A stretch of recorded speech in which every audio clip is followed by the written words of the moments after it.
All right, welcome back, everybody, to the NFL Draft. Speaking of rocking its way through Cleveland, gets underway right here a week from today. And even if you don't have a ticket, there are a lot of ways that you can take part in the festivities. We're very honored here to have David Gilbert, President and CEO of Greater Cleveland Sports Commission, joining us live this morning.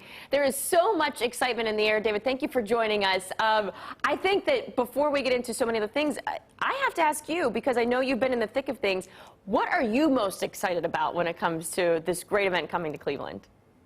You know, I'm just so excited to see the vibrancy and excitement that this will bring to Cleveland and really back to Cleveland. I think it's coming at such a pivotal time of our community working to see how we best come out of this pandemic, and it's going to be fantastic. It's huge. It's exciting. It's all free. There's so much to do at the draft and throughout downtown. And what a great time for people who've, especially those of us who've been vaccinated, to kind of get back and really get back in the swing of things with their community. David, talk about the impact that it's going to have on local businesses. We've heard a lot about that, and that, of course, is going to continue even when the NFL draft is gone, but also the students who get a little bit of hands-on experience as well. Absolutely. Well, certainly the impact, not what it would have been prior to the pandemic, but we are expecting probably about 50,000 people a day, Thursday, Friday, and Saturday, to be going through the draft experience and other parts of the draft, and a big percentage of those coming from out of town. So that's going to pump tens of millions of dollars into our economy. The draft is going to be watched by somewhere upwards of 50 million people watching Cleveland and seeing what an incredible city we are.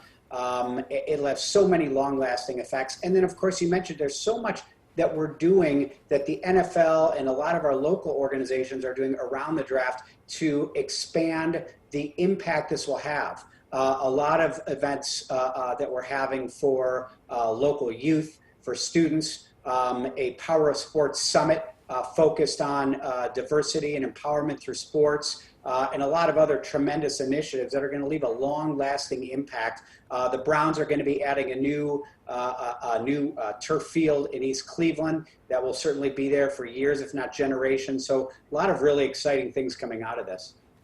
David, obviously people have to get that one pass in order to get into the some of the timed events. How do you compare it to maybe the All-Star game when we had the big event down here? Is it going to be a similar type of setup at the fan experience at First Energy?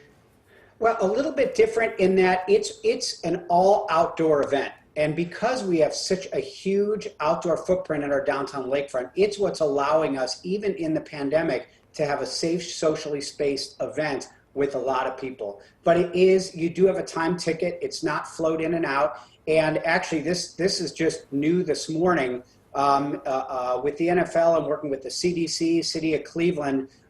They were able to just determine that the number of people allowed will be increased. So new tickets are now available through the OnePass app. It was nearly sold out. So as of this morning, actually, I think at about 9 a.m., new tickets for all the sessions are going to be made available. It's all free, and we hope this will allow even more people to come down and join in. What about safety protocols, David? Because we got the concerts, the fireworks, food trucks coming in, so there's a lot, and it can get pretty tight, I'm sure. Absolutely. Well, a couple important things. There's the small area up front is going to be vaccinated only, invite only. The fan experience with lots of people is all going to be masked, social distanced, and it will be monitored. People will have to be wearing their masks, and food and drink is in a separate area. And then we're doing a lot of another really cool thing that's being done are huge activation areas, the biggest one on Mall C with about over 200 picnic tables, all safely distanced. Large video boards. People can stay there and watch the fireworks, listen to the concerts, overlook the draft. And again, the fact that this is all outdoors and distanced on large footprints really is what's helping us with the health and safety protocols.